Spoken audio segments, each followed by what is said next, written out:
April 15th, 2002. Air China Flight 129, a Boeing 767 with 166 people on board, is preparing to land in Busan, South Korea after a flight from Beijing, China.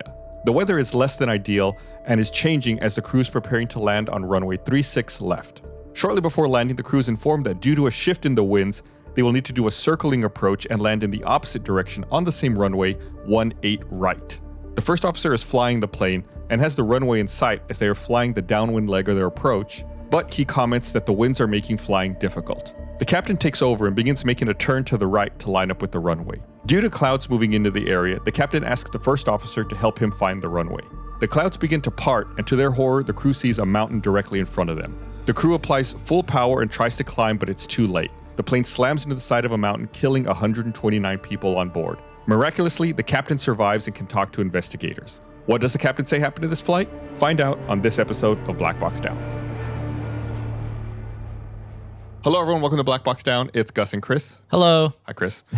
We're here with another episode, another incident. This is, I want to point out, this is an episode involving South Korea, but this is not an episode involving Korean Airlines. We talked about this the other day. The Korean Airlines had a bad track record for a while, but this just coincidentally happens to be an incident that happens in South Korea, but not Korean Airlines.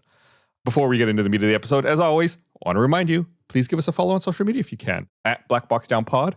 We're on Facebook, Instagram, Twitter. We post supplemental images and things on there. I think it's good to follow along if you want. No pressure. Yeah, because you get all the cool stuff like Tiny Town. What did it end up? It's really called something else. What was it called? Safety City is what it's actually called. Safety City.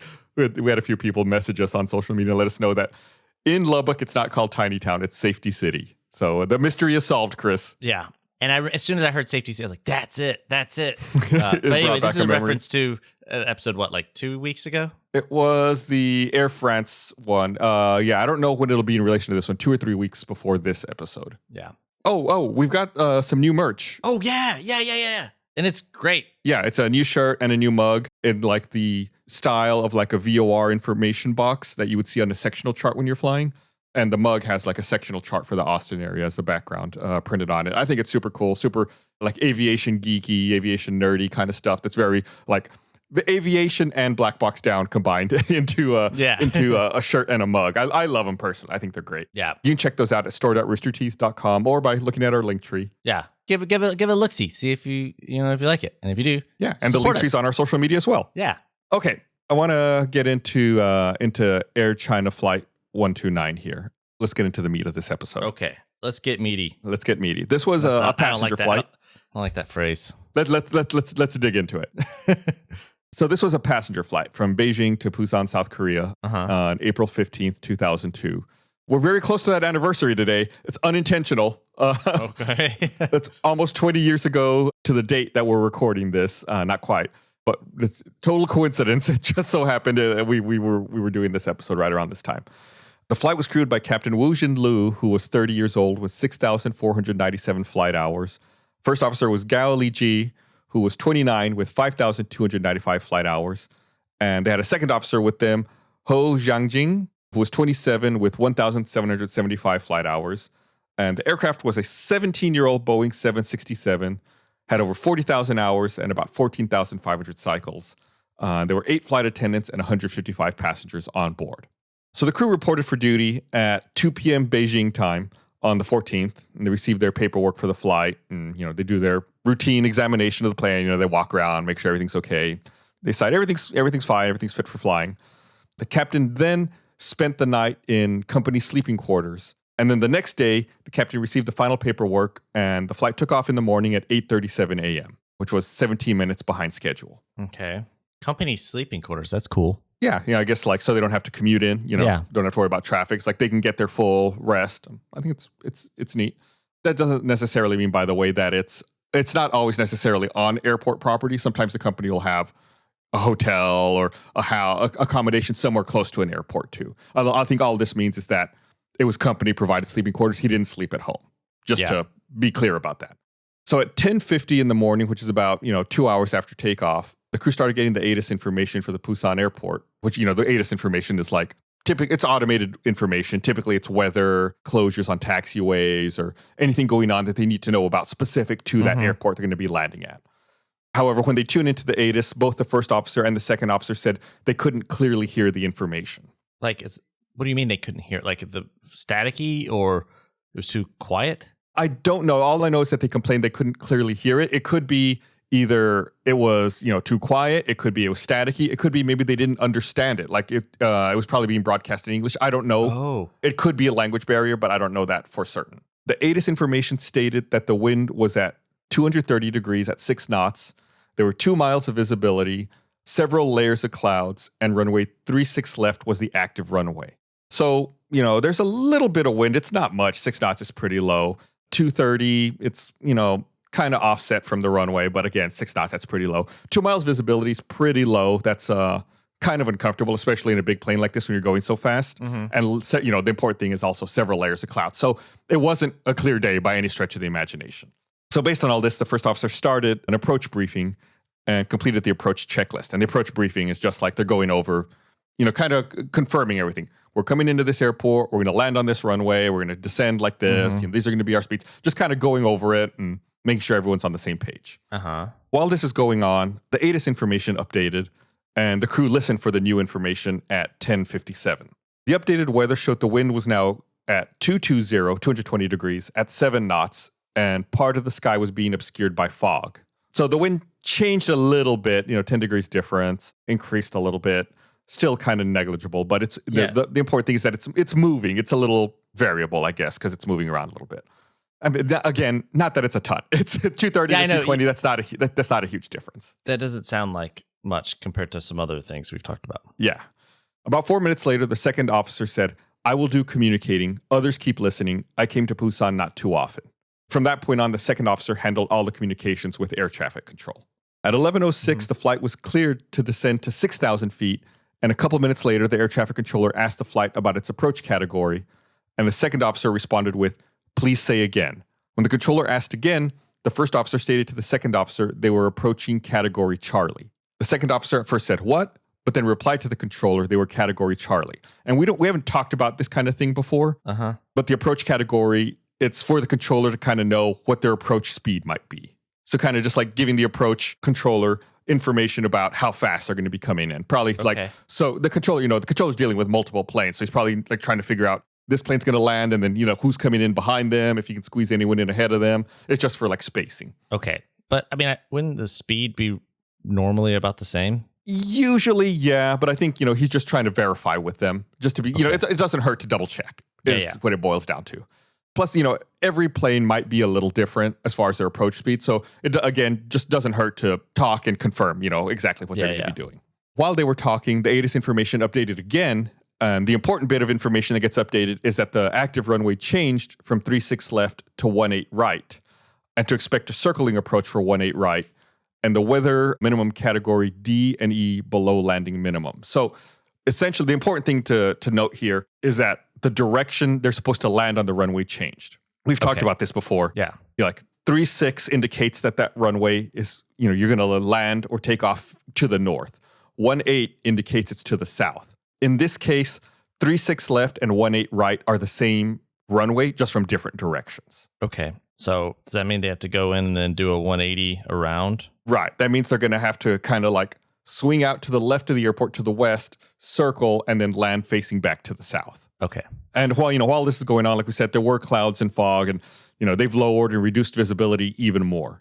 And at 11:09, the controller informed the flight of the runway change and asked again if their approach category was Charlie or Delta. The captain said Charlie, and the second officer told this to the controller. The captain and the first officer started discussing landing on 18 right, and they said that their minimum circling altitude would be 700 feet mean sea level.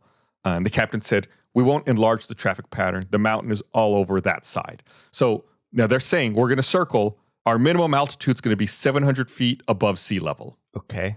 So the airport in Busan is really low. Just for reference, the elevation of the Busan airport is 6 feet above sea level. So when they're setting their minimum circling altitude to 700 feet, essentially they're going to be 700 feet above the ground as well. Just I know that those numbers can be different sometimes, so I just wanted to make sure you have the correct altitude in your head when you're imagining this. At 11:13, the captain made the comment, "It's raining. We didn't receive any information on rain." And then they set the flaps to 1. After receiving some heading instructions and a clearance to 2,600 feet, the captain made a comment that he's taking off his sunglasses and the visibility is not very good. What time of day? What time did you say it was? This was at 11:13, so just before noon. Okay. So morning. At 11:15, the captain made another comment about the rainy area and instructed the first officer to extend the flaps to 5. The captain then commented that the wind was strong, and the controller issued the following instruction. Air China 129 turned left heading 030, cleared for ILS DME runway 36 left, then circle to runway 18 right, report field in sight. So this is telling them they got to turn left to that heading of 30 degrees, and that they were cleared to get to the DME. We've talked about DMEs before. They're cleared to like this waypoint for runway 36 left. And then once they hit that, they have to circle to get to runway 18 right, because it's the same runway. So they got to go around, like we said, and they got to land in a southerly facing direction. Okay. The second officer reads back, turn left heading 030, cleared. It's a little unintelligible. Approach 18 right. The captain then said circle to land. The first officer acknowledged, cleared for ILS approach 36 left, then circle to land 18 right, report runway in sight.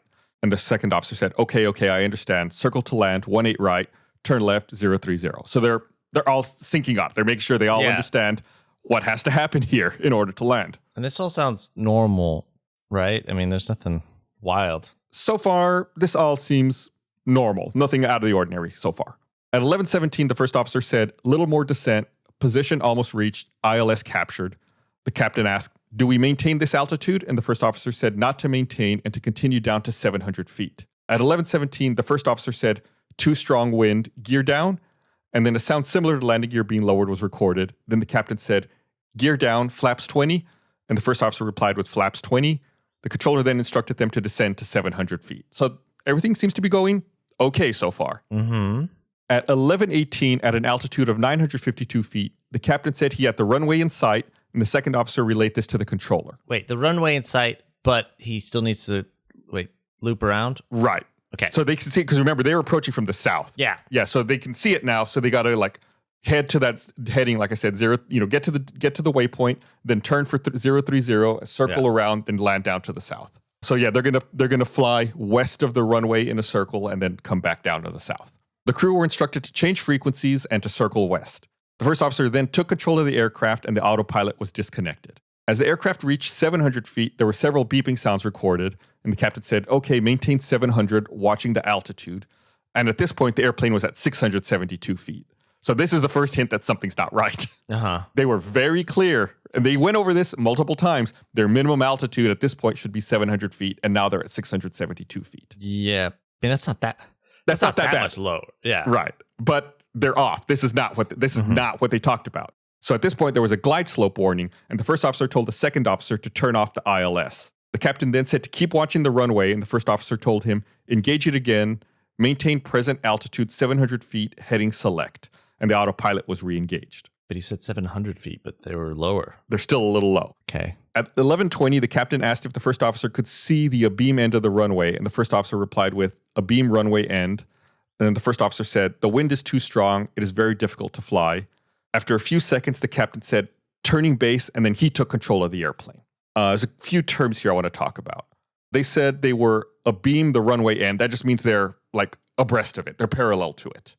So when they say abeam runway end, that means that the plane is parallel to the end of the runway. Then the captain, said turning base. That means they're turning perpendicular to the runway before they make their turn for final. So when they turn base, they go from being parallel to the runway to being perpendicular to the runway. And it's at this point where the captain takes control of the airplane. Okay. And they're doing that. Is that just part of the looping around when they turn perpendicular? Yeah. When you do your approach, when you're parallel to the runway like that, in this case, it's like they were on their downwind approach, then you turn base, and then you turn final. And then final is where you touch down and you land. Okay. So as the captain is taking control of the plane and turning base, the controller requested for the crew to report turning base. The captain said, turning right. The second officer responded to the controller with Wilco. The first officer then urged, turn quickly, not too late. The controller then issued a landing clearance and told the crew to check the wheels were down and told them they were not in sight. The second officer then replied, confirming the instruction, but then the local controller asked if they were landing, and the second officer replied with Roger. However, the approach controller then asked via intercom to people in the tower if they were going around. Because at this point, the controller can't see them. Uh-huh. According to the intercom records and tower controllers' testimonies, there was no reply recorded from the tower controllers, and none of them heard the transmission from the approach controller. The local controller then asked the crew to say their intentions, but there was no response. So, the tower's a little worried. The tower at this point should be able to see them. If they're turning their base about to be on final, and they can't see them. They're looking out the window, but they don't see the plane where it's saying where it should be. At this time, the first officer said to the captain, "Pay attention to the altitude keeping." The captain replied with, "Assist me to find the runway." And the first officer said, "It's getting difficult to fly. Pay attention to the altitude." At 11:21, the controller asked what their position was, and the second officer said they were turning on final. Remember, I said final is when they turn and they line up and land. The captain asked the first officer if he had the runway in sight, and he replied with, "No, I cannot see out, must go around." But the captain didn't respond. 3 seconds later, the first officer said, pull up, and the pitch attitude increased to 11.4 degrees, and the engine thrust remained the same. What was their altitude? I'll get to that in just a second. Okay. It's coming up. So, the first officer said, pull up. The pitch attitude increased to 11.4 degrees. 2 seconds later, there's a sound of impact recorded on the cockpit voice recorder.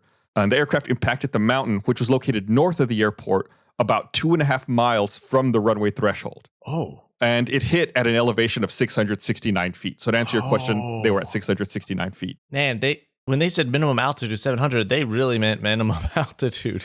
Well, yeah, I mean, the minimum altitude was important. I think the more critical thing here is that they were 2.5 miles away from the runway threshold. So they had gone too far north, essentially. So even if they had been at 700 feet, they still would have hit this mountain. I just want to throw that out there. The mountain is much higher than 700 feet. Okay. The aircraft was completely destroyed in the impact and the post-crash fire. The first and second officer were killed along with 6 flight attendants and 121 passengers. There were 37 people who survived and all sustained major injuries. Before we get to the investigation portion of this incident, in reading and doing the research for this incident, I watched, we read about it, read reports, watch documentaries. There was a story. They talked to one of the survivors in one of the documentaries I saw. Mm-hmm. And it was this tour guide who was being interviewed. And he said that, he had taken a group of tourists to China and that, they were on this flight coming back to Korea. But that, they had arranged so that when they got to the airport, they were going to get to the airport early so that they could be upgraded to better seats near the front of the plane. But when they were on their way to the airport, the tour guide realized he forgot his passport at the hotel. So they had to turn the bus around and go back to the hotel to get his passport. And that by the time they got to the airport, all the good seats in the front of the plane were taken. So the tour group had to sit in the back. And he said that everyone was mad at him. And that, he was very apologetic about it. And, he told everyone they could give, they could take all of their tips back that they had given him, that he felt terrible about, them missing their seats. Yeah. But because they moved, 90% of the tour group survived the accident. Wow. The people who were in the seats that they wanted up at the front, all of those people passed away. Oh. But it's just that weird little thing that happens. It's the tour guide feels bad, everyone's mad at him, but 90% of them survived because he forgot his passport at the hotel. I wonder if they tipped him afterwards. I don't know. That's such a weird, those are things that mess with your brain. You're well, what if I had, what if just those little micro decisions that really shouldn't matter. Right. But they end up saving your life or, yeah. I just thought that was a really interesting story about a group of people who were on this flight. Yeah. You're about to hear a preview of The Jordan Harbinger Show with an undercover FBI agent posing as an Islamic terrorist. I grew up with the religion of Islam. After 9/11, my knee-jerk reaction was to simply help. But what blew my mind about this case was the fact that he was the epitome of evil. So we were going up to his apartment, and it was right next to Ground Zero. And he put his arm around me and looked up to where the towers were. And he said, "Tamer, this town needs another 9/11. And we're gonna give it to him." You'd think at that moment in time, I could have just gone up and did my job, but I couldn't. I imagined killing him right there and then. I imagined stabbing him in the eye with a pen I had in my pocket and leaving him for dead. To hear more from Tamer El-Nouri about what drew him to the exciting and dangerous life of undercover law enforcement work, check out episode 572 of The Jordan Harbinger Show. Okay, anyway, the investigation. The investigation was carried out by the Korea Aviation Accident Investigation Board. And like I said, the captain survived, so they were able to interview the captain of this flight. How did he... how did he survive? I mean, I don't know. It is crazy that he was able to survive. It's really rare that that happens. A lot of the impact happens at the front, or the force of the impact happens at the front of the plane. Just luck, I guess. I don't know. That's some really, really crazy luck that he was able to survive. Yeah. So the captain testified his plan for the circling approach was to visually identify the runway on the final approach course to 36 left, turn 45 degrees to the left to a heading of 315 degrees, fly for 20 seconds, then turn right onto the downwind leg, like I said, parallel to the runway. Then after passing abeam the north end of the runway, time 20 seconds outbound for the base and final turns to landing.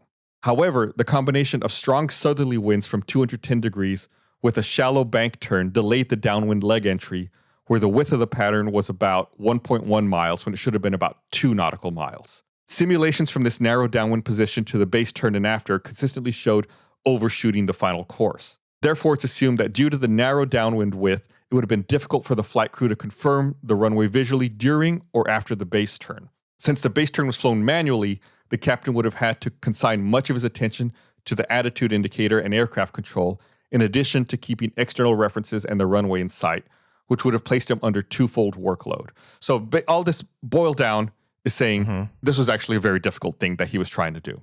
He didn't have as much width away from the runway as he normally would have. He had, he was going to essentially have to be starting a timer and, keeping track of time while wind was pushing him.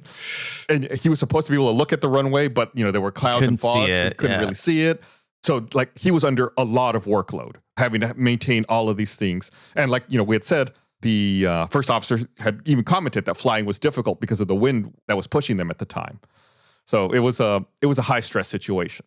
And then on top of that, the captain was sitting on the left side of the plane and the runway's on his right side, which is why he's having to ask the first officer on the right side to help him look out the windows on that side of the plane. How should he have allocated the resources of the plane or used the auto flying mechanism? I don't know. What could he have done differently? I don't want to get to that yet. That's kind of like end of the episode conclusions kind of thing. But I'll tell you right now, right off the bat, there was a big problem in the fact that they couldn't see the runway. They're relying being able to see it, and the clouds are there. I think at one point I said, even the first officer said that they should do a missed approach. They should have done a missed approach, circled, and then tried again once the clouds cleared and they were able to see the runway a little more clearly. The captain could also have been more diligent about keeping an eye on his timer and accounting for the wind that was pushing them as well. So based immediately on what you're seeing here, that would be the first things that I would pick up on. And then the captain stated that during the base turn, they entered clouds, but did not execute an immediate go-around, having thought that he would go around after they rolled out on final.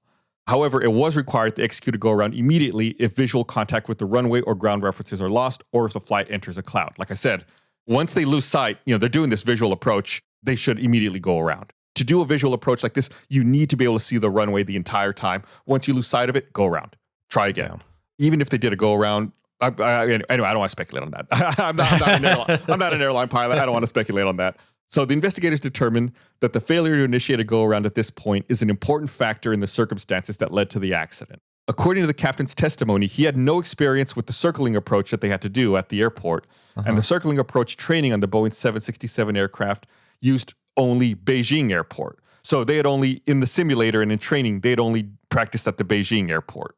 They'd never done it on another one, so he'd never done it in simulation at this airport. And since this airport was not classified as a special airport requiring additional training, the captain was probably unaware of the danger posed by the terrain in the vicinity of the circling approach area north of the runway during the circling approach. So he just probably was unaware of how close the mountains were on the north side of the airport. The captain had landing experience on runway 36 left. However, this was his first circling approach to runway 18 right, and the runway change occurred while on the radar approach pattern, not allowing sufficient time to prepare for the circling approach, which may have placed him under undue pressure. So it was kind of like a last-minute change. He didn't have time to really look at it and take it into account. So, it just adds extra pressure on top of everything else going on. Yeah. Being unaware of Air China's operation specifications for circling approach weather minima of a wide-body aircraft, the captain attempted the circling approach below the weather minimum of a wide-body aircraft. Again, he didn't necessarily know this, but the weather conditions were not suitable for what they were being asked to do. Oh, okay. While he selected and notified category Charlie to the controller, he actually flew the circling approach at the speeds appropriate for category Delta aircraft. In the exercise of his command authority over the other crew members, the captain failed to take into account the overall situation to make timely decisions.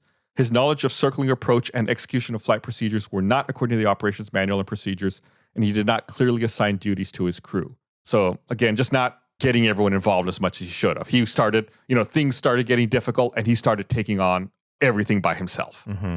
If either the captain or the first officer had executed an immediate go-around when the first officer said that they should go around, the ground impact might have been avoided. However, since the captain was the pilot flying, the first officer probably could not take over control. As the first officer seated on the right side was in a better position than the captain to have the runway in sight during the downwind leg and base turn, he should have been more intent to keep the runway in sight and aggressively advise the captain. But he said nothing about whether the runway was in sight or lost until the captain asked him, have the runway in sight? Which indicates the first officer did not perform his normal duty as pilot monitoring. Yeah, because if the captain was flying and doing everything, first officer should have been bare minimum. Like it's like when someone's trying to find parking. You're like, hey, that's a good analogy. That's what I was going to say. It's like, when someone's driving and you're in the passenger seat and you're like looking out, looking further away for other parking spots. You can keep your eyes. You don't have to keep your eyes immediately in front of you. You can look around. Yeah. And in this case, the first officer should have been more aggressive in letting him know, like, hey, I lost sight of the runway. I can't see it. And that way they could do their go around. Yeah. The first officer demonstrated less than aggressive attitude towards his duties, and he neglected his duty of providing immediate advice when becoming cognizant of deviations from procedures, such as the prohibition of entering clouds during a circling approach. The second officer had trouble on the radios, and many of his readbacks were not correct. After the runway was visually identified on the approach to runway 36 left, the second officer read back only the circling approach instruction among the approach controller's control transfer instructions to the tower frequency and to conduct a circling approach. And contact with the tower was not established until on the downwind leg, being instructed again on the approach frequency. So he was just a little late in changing frequencies, maybe like not as sharp on the readbacks as he should have been. Yeah. Judging from the second officer's inappropriate responses in a number of communications with air traffic control, and also in relaying information to other crew members, Air China may need to review its English language training program for flight crew on international flights. Again, they can't definitively say that there was a language barrier, just like I kind of said earlier. It's like it may have contributed. And that's kind of what they're saying here. It doesn't hurt to, review this English language training program and make sure everything is on the up and up. Although it was incumbent on him as second officer primarily to handle air traffic control communications, he did not advise the captain of any procedural deviations, such as entering the clouds during the circling approach, which may indicate his lack of knowledge, experience, and positive attitude toward the proper performance of duties as a second officer. The Jeppson's instrument approach chart used by the captain of Flight 129, who had no experience on the circling approach at this airport, had nothing wrong and its chart manufacturer standard, but it did not show any reference point for the circling approach area, or any mountains north of the runway. The instrument approach chart was developed for the details of the instrument approach, thus it would be difficult to include dangerous terrain and obstacles precisely in the limited space on the chart. On top of that, there was only one copy of the Jeppson manual provided to the crew, so it would not have been easy for the two crew members to cross-check the charts. So again, they're saying there's nothing wrong necessarily with the chart that they were using. It just we didn't warn them about the mountains and didn't give other information that would have been useful. But that being said, there's limited space, that not faulting the chart manufacturer, but, just saying that all the information that was necessary maybe wasn't there. Okay. And there was also an issue with the ground proximity warning system on this plane. Oh. Yeah, the ground proximity warning system installed on this aircraft was designed to generate the basic warning from 5 modes. The 2 important ones related to this incident are Mode 2, which is excessive closure rate, and Mode 4, unsafe terrain clearance, not in landing configuration. The airplane, like we talked about, had its landing gear lowered and the flaps were deployed when it was getting close to the mountain, so the Mode 4 alarm would not have gone off. Mode 4 alarm, I think we've talked about this before without calling it the Mode 4 alarm. It's like when ground proximity warning detects that the plane's getting close to the ground but isn't configured for a landing.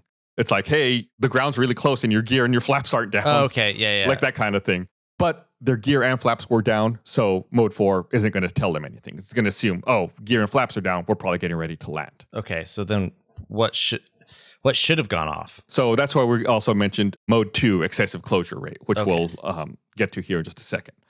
So the aircraft was approaching the mountains at a speed of 133 knots, which gave a maximum closure rate of about 1,800 feet per minute. However, the closure rate that gives an alarm for Mode 2 is between 2,253 and 3,000 feet per minute. So it wasn't closing fast enough for the Mode 2 alarm to go off. Because it was a mountain? Because it was like slowly going up? Or Right. They were approaching at 1,800 feet per minute. And the minimum for the Mode 2 alarm to go off would be about 2,200 feet a minute. So they were approaching it, but not fast enough for the alarm to go off. So it was confirmed that this was normal operation, that the ground proximity warning system did not generate any warning. But that being said, in 1989, Boeing issued a service bulletin to install an update which had the capability to provide operators selected automatic radio altitude callouts not available in the current version, and recommended to perform the service bulletin. However, Air China's maintenance contractor stated that the bulletin had not been received and the ground proximity warning system on this aircraft was not modified. Boeing officials stated they had sent the bulletin to Air China, but the dispatch records could not be verified since they're maintained only up to 6 years. So the update would have verbally alerted them how far they were above the ground. And I'm sure you've heard it. We've talked about it before, where you hear that automated voice that's like 500, 400, 300, like as they're coming into land. Boeing had recommended they install this back in 1989. Air China says they never got the memo. And there was no way to verify it because that was 13 years before this incident. And it probably would have been like a fax. Yeah, it would have been a fax or a letter, right? Who knows how they would have gotten it to them back then.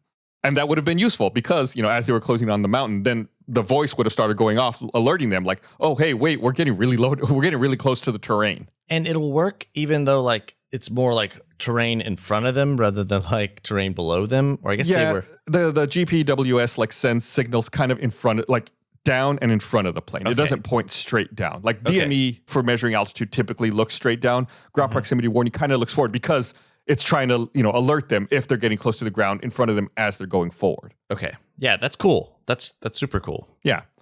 The Air Traffic Control Authority for this airport has a system called the Minimum Safe Altitude Warning System. They established the value of the minimum safe altitude warning in consideration of the height of the mountain, which is 2,076 feet, and low altitude warnings may be displayed on the radar scope even when an aircraft flies normally below the altitude of 2,800 feet in the vicinity of the airport. The minimum safe altitude warning system, by the way, is the MSAW. If you hear me say MSAW, that's what it is. Okay. The area that the MSAW would activate included the circling approach areas for both Category D and C aircraft while flying below 2,800 feet during a normal base turn maneuver to runway 18 right. Analysis of the radar track of Flight 129 showed 2 low-altitude predictive warnings as the aircraft passed outside the Category C area and 3 other warnings before impact with the mountain. There was no indication there was any malfunction with the radar, MSAW, or other equipment that would have prevented the low-altitude warnings from being displayed on the radar scopes. The analysis showed that those were normal warnings. The MSAW system at the airport was designed and produced to display only visual warnings. Thus, unless the controllers had been continuously monitoring the radar scope or their bright display, they would not have been able to recognize the warnings in progress and thereby to provide safety alerts in a timely manner. So essentially, it's like they had a warning system, but when doing this circling approach, it would regularly go off. It was the kind of thing where it's like, oh, yeah, that thing, it goes off all the time. Like they kind of start... It gets to the point where people just kind of ignore it. It's like, oh, yeah, that goes off. It's just the worst kind of warning because then it's like... Right. Yeah, and that's what they're saying here. It's like, unless the controller was actively looking at it and monitoring that specifically, then they wouldn't have realized that, hey, this is a real warning and not just like the warning that goes off all the time. However, it's common practice in many other installations at domestic or overseas airport, as well as the International Civil Aviation Organization recommendation, that the MSAW incorporates both acoustic and visual warning functions. So also should have probably given an auditory alert. Human factors considerations regarding controller vigilance during monitoring of radar scopes dictate that the acoustic warning function should be included to complement the visual warning, particularly to alert the controllers and their supervisors to an impending problem that might otherwise be overlooked. And I mentioned earlier that the controller could be looking at their radar scope or bright display. The bright is a radar scope in the tower that's designed to be usable under bright conditions. You know how it can be hard to see screens in sunlight sometimes. Oh, yeah. It's like its name says, bright. That's cool, though. Yeah, the primary and secondary local controllers stated that they used the bright to observe Flight 129 approaching 20 nautical miles northwest of the airport under approach control, and they realized it disappeared from the radar in the course of the search for the aircraft after radio communication was lost. Thus, they probably did not watch the bright while Flight 129 was conducting the circling approach. When visual monitoring of Flight 129 became difficult and the aircraft went out of sight, the tower bright could have been used by the local controller as an aid to determine its position. Remember, I said the controller couldn't see the plane and started asking, hey, can anyone else see that plane? Are they circling? They didn't actually go look at the bright. The bright would have helped them see exactly where it is. Okay. Yeah. Just like another lapse, something that could have been done better to help prevent this. And since there was no other traffic under tower control except for this flight, had one of the two or both of the controllers referred to the bright screen, the MSAW low altitude warnings could also have been observed. So, I mean, they should have gone when they couldn't see the plane and, visibility was poor. They should have gone and looked at the screen. They could have potentially seen the warnings, realized they were real, and then done something about it. Yeah, but they were distracted. Yeah, they were looking out the window instead of, looking at the bright display. Man, I just think about people trying to park and then they run into the car in front of them. Yeah, or like you hit that little brick. Yeah. What is that, like that little curb or something? You can be so focused on other things looking around that you don't see what's immediately in front of you. Luckily, when you're parking, you don't have clouds. Yeah. Obscuring your vision. You can't have fog. You can have fog. But not like that. You're not going 133 knots. So they have their findings here in the report. The flight crew's training for the circling approach was conducted with the simulator only for the Beijing airport. They had never been trained for the circling approach to the Busan Gimhae Airport's runway 18 right. The crew resource management training of Air China was insufficient for the 3 flight crew complement. There's definitely some CRM failures there. The captain taking on the entire workload, the first officer not advising a go around, or not being more aggressive about advising the go around when they lost visual contact with the runway. Just like, again, it's never one thing, right? That's what we've learned over and over. It's always like these little bits and pieces of information. Yeah. Or little bits and pieces of failures. Air China did not perform the improving action for Service Bulletin 767-34-0067, which was issued by the Boeing company for the reinforcement of the ground proximity warning system functions. That's what we talked about. They didn't do the update. They said they never got notified about it. Air China provided one set of Jepson manuals to the flight crew, which the captain was using during the instrument approach, making it difficult for the other flight crew members to cross-check the information in the manuals. It'd be more useful if everyone had one. That way everyone could follow along and potentially see problems. Instrument approach charts used by the flight crew of Flight 129 did not depict the high terrain north of the airport. Flight 129 was flown between 150 and 160 knots on the downwind leg, which exceeded the maximum speed of 140 knots of Gimhae Airport's circling approach for Category Charlie, and the width of the downwind leg was narrower than normal, for which corrective actions were inappropriate. Because when it's narrow like that, if you think about it, when you turn base and then turn final, you have to have space to make that turn. Otherwise, you're just like doing a really tight 180 to try to get back on that final. You got to have sufficient space to make that turn. I played Starpox. There you go. That's a good analogy. When the tower controllers lost visual contact with Flight 129 aircraft on the downwind and base legs, they tried to find Flight 129 visually. However, they did not use the tower bright, which is an aid to complement visual observations. Like we said, they should have gone and checked the scope.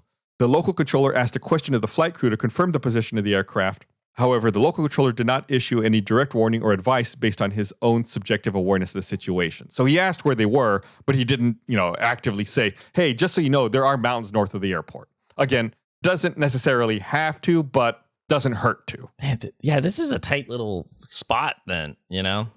If there's mountains that close to... we've talked about that sometimes, There's some airports where they build them where they can and there's mountains nearby. You just got to be careful.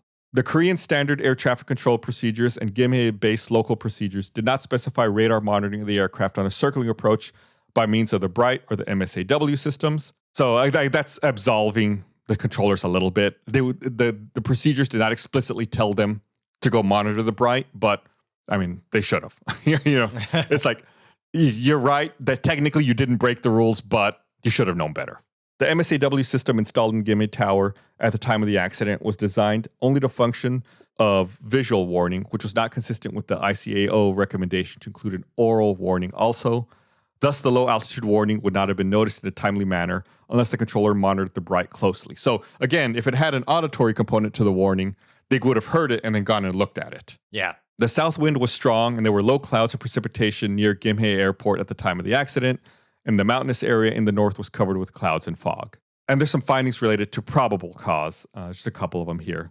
The flight crew of Flight 129 performed the circling approach, not being aware of the weather minima of wide-body aircraft for landing, and in the approach briefing did not include the missed approach among the items specified in Air China's operation and training manual. So when they did their approach briefing, they didn't cover missed approach, which maybe if they had, it would have been more front of mind for them and they would have done it. Do they always do that and cover a missed approach? Like, here's what you do? Yeah. They should. Okay. It's part of it. It's like, if we have a missed approach, we're going to go up to this altitude. We're going to enter this holding pattern. Like, we're going to turn to the left or the right. Like, you go over it. I think we talked about that. What did we talk about? We talked about it in a recent episode. The one where the pilot had the illusion with his inner ear, and he thought that they were climbing when they weren't, and he nosed down. Oh, yeah. Yeah, so before they landed, they had talked about their missed approach and what altitude they were going to climb up to. Like, it's just standard procedure. The flight crew exercised poor crew resource management and lost situational awareness during the circling approach to runway 18 right, which led them to fly outside of the circling approach area, delaying the base turn contrary to the captain's intention to make a timely base turn. So he knew they had to be on top of the time, but they still ended up delaying a bit, which is why they ended up veering a little too far north and hit the mountain. The flight crew did not execute a missed approach when they lost sight of the runway during the circling approach to runway 18 right, which led them to strike high terrain near the airport. When the first officer advised the captain to execute a missed approach about 5 seconds before impact, the captain did not react, nor did the first officer initiate the missed approach himself. So again, that's really I think the biggest key here. And the biggest takeaway is once they lost visual contact with the runway, they should have called it. Right. It's like, this isn't safe. We're below our minimum. I mean, granted, they had already set themselves up for failure by this point. Their downwind was too close to the runway. They weren't, keeping an eye on the timer. There were other factors, but definitely once they lost sight, that's it. Missed approach, go around, try it again. Yeah. I feel like that's such a reoccurring thing. It's like, just call a missed approach. Yeah, there's a phenomenon that pilots like to use. They call it get there-itis, where it's like, it can refer to a lot of things. But in this case, I would say it's like the crew feels they're so close to the airport. They're like, we're almost done. Let's just land this. Let's just be done. Private pilots might think like, oh, the weather's a little bad, but I really want to go on this trip. I really want to get where I'm going. I'm going to go anyway, even though they might be putting themselves in a dangerous situation. It's like that urge to just be like, let's just do this. Let's just get it done, even though maybe you should be second guessing it. Yeah. So, of course, there's some recommendations here. First one, review the Air China training program for circling approaches. Review a method to standardize the contents and procedures of various briefings used by the flight crew in flight, standard call-out procedures, checklist items for each stage and checklist execution procedure, mutual altitude awareness procedure, and various application methods. So just, I guess, kind of review all the briefings, all of the call-outs, the checklists, make sure that, hey, that these are really drilled in and these are followed. Review the ground school class subjects of crew resource management curriculum to improve on the actual sense of the field and substantial effect through theory and practice. Just reinforce CRM. Examine the necessity for each required flight crew member to possess their own approach charts for the flight. Again, that's just, they only had one copy of the chart. Everyone should have had one just to be safe. Okay. Review the need to install enhanced ground proximity warning system in aircraft according to the recommendation by the International Civil Aviation Organization. It's just like a modified, updated version of ground proximity warning system that has a lot of those new features like we talked about, the altitude call-outs and better detection of ground and earlier warnings. It's much, much better. The enhanced system is much better than the original one. A review is urged on a method to depict the circling approach area or safety line on the radar video map in order for the local controller to be precisely aware of the aircraft approaching terrain, flying outside of the circling approach area in IMC, which is like bad weather, and to provide safety alerts. And a method should be reviewed to complement the specific methods and procedures for the local controller to issue safety alerts to aircraft consistent with the environmental features of the airport. So just, they're really going to review this circling approach on this airport and make sure that everyone's aware, the controllers especially are aware and mindful to keep an eye on planes to make sure they don't cross any boundaries that they shouldn't be crossing. Because it's such a tight little pocket of land. And also, it's, like I said, the airport's only at 6 feet of elevation. It's very close to the water, to the ocean. So the weather changes frequently. Fog. Yeah, fog could roll in. Winds can change direction, which is why they got this last minute change to the circling approach. Like they need to be on top of this because the weather is so variable at this airport. Yeah. Publish information and guidance associated with hazards in IMC. IMC is like instrument meteorological conditions. It's like poor visibility, either clouds or fog or rain. So it's just, in general, you can think of IMC as being like bad weather. You can't fly visual, it's IMC. Anyway, let me reread that now that I said that. Publish information and guidance associated with hazards in IMC or night operations in international and domestic publications, and develop a method to provide visual aids to pilots flying circling approaches by the installation of obstruction lights for the terrain in close proximity to the circling approach area or runway lead-in lights. So just give more information about these hazards. maybe actually put lights on the mountain or like on the obstructions. That way, like they're easier to see. You know, like it's the kind of thing where you know, in hindsight, you're like, well, yeah, obviously that makes sense. But, you know, if you're the one who has to do it, if you're the airport, you're like, well, God, you know, how many millions of dollars is it going to cost us to run electricity up a mountain and install these lights? You know, I can see why maybe they didn't want to do it initially, but then, you know, people lose their lives and you're like, well, yeah, we should have spent the money, you know? Did they end up putting lights up there? You know, that's a good question. I'm not entirely sure. Let me look. You know what? I saw something driving at night. I meant to tell you about it. So I was driving recently across Texas and I saw something. It was like in the horizon, just red lights all flashing simultaneously. I mean, just everywhere I could see and just for like miles and miles. Just it was really weird, you know, because they're all flashing simultaneously. And I like looked it up later. It's all wind farms, you know, like like windmills. Yeah. And the reason I was like, how are they all synchronized and why are they all synchronized? And I looked it up. It's because they all flash at the same time, so that watching you can get a perspective of like where the land, like where the elevation and the geography or the topography of the land changes. That makes sense. So you can actually feel like, oh yeah, this is like, you know, at night when you can't see anything, you can actually see like, oh yeah, here's how the land moves across all these things. So you can see them in conjunction with each other. It's not just a random splattering of red lights, which could be confusing and disorienting. That makes sense. Cool. Oh yeah, that's really smart. So I looked it up. I looked up that airport and I found a list of all of the obstacles in the area and all of the different lights. This is a very long list. And I see the mountain marked here. I see its designation. It's designated a hill. I see the coordinates where it is. I see its elevation. And under markings, type and color, it says nil. So I'm going to say that there are no lights on it currently. So I'm going to assume that they instead relied on better document publication and better alerts from controllers, letting people know about it. Okay. And Dennis, you know, our producer and researcher, let us know that airport has a curfew at night between 11 p.m. and 6 a.m. Oh. Probably to prohibit, you know, times when it's more difficult to see when you would need a light on a mountain, presumably. So, yeah, it's. I think that airport does have some controversy around it because it is kind of difficult. I believe, and I don't know 100% for certain, I believe that they want to replace it with a new airport. But I believe that's also been going on for a while. So I don't know necessarily what the status of that is.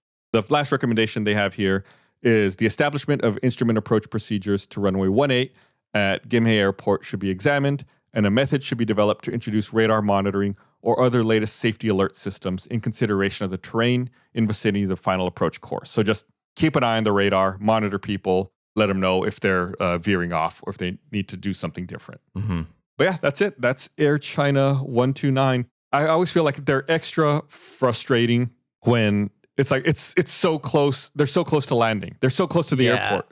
There's like all these small things at the very end lead to people passing away. Whatever happened with the captain, was he injured terribly, or did he ever fly again, or what happened with him? I believe he had some pretty serious injuries. I think everyone who did survive had some pretty serious injuries.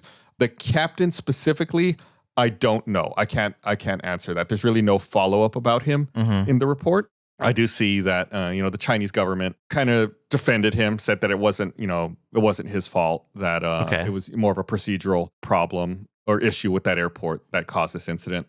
Allegedly, I don't know this for certain. There are some people who claim that the captain, Wu Jinlu, is a flight instructor for flight simulators at a company in Beijing. Okay. I don't know. Again, I don't know if that's for certain. This is kind of like internet sleuthing. There's no like official report that says that, but that's just the speculation that I've seen on the internet. Okay, so he didn't go into flying again. Maybe he just did the simulations. Yeah, and again, allegedly, I can't say that with any certainty. That's what it seems like. But yeah, that's it. That is Air China Flight 129. Again, kind of really frustrating. So close to landing, so close to nailing it. Just kind of fell apart at the last second. Yeah.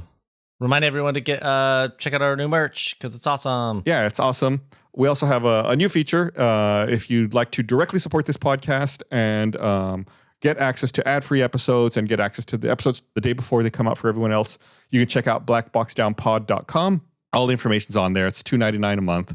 If you want to, check it out. We got a FAQ on there with all the information about it. You can continue listening in whatever podcast platform you're already listening on. I think it's a great deal. But go check it out, blackboxdownpod.com. Yeah, it's a great deal, but also it's just a really good way to help support something that you hopefully like. Yeah, hopefully. Fingers crossed.